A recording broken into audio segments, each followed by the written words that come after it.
प्रचाराची जोरदार रणधुमाळी सुरू आहे आणि इथलं वातावरण देखील तापलं आहे।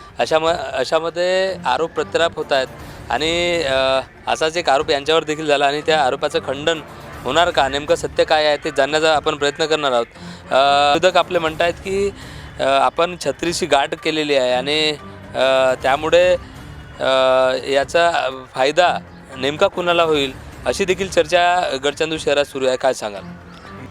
अपक्ष नगराध्यक्ष पदाकरता उमेदवार मी सर्वसाधारण या नगर अध्यक्ष पदासाठी भरला आणि गडचंद्रमधले धनाढ्य लोक या नगर परिषदमध्ये उमेदवार म्हणून त्याही पण आहे आणि या धनाढ्य लोकांनी कोट्यवधी रुपये आजच्या इलेक्शनसाठी खर्च केले तरीही त्यांना लोक प्रतिसाद देत नाही।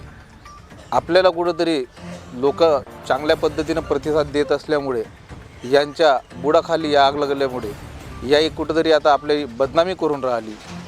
त्याकरता त्यामधून एक शशिकांत चन्ने तसेच समाजातील काही दलाल हे माझी पैसे घेतले व कुठंतरी पॅक झाला या पद्धतीने बदनामी करून राहिले।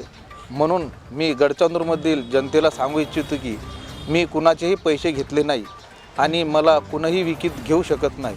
त्याकरता सर्व जनतेला आणखी एकदा विनंती करतो की आपण ज्या पद्धतीनं काल माझ्यासोबत होते आणखी त्याच ताकदीनं माझ्यासोबत राहावे आणि माझं बोधचिन्ह आहे नगाडा, पहिल्या नंबरची बटन आहे आणि पहिल्या नंबर एकच नंबरची मशीन आहे आणि त्या एक नंबर मशीनवरचं एक नंबर बटन दाबून मला विजय करा। एकंदरीत आपली बदनामी झाली आहे आणि पैसे घेतल्याचा आरोप देखील होतोय, नेमकं प्रकरण काय आहे?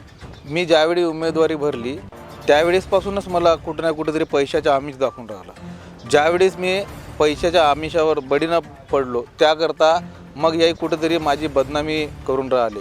त्यामध्ये काही राजकीय दलाल जसे की आता नाव घेतलं शशिकांत चन्ने आणि सामाजिक दलाल कुठं ना कुठेतरी ते पण राहते।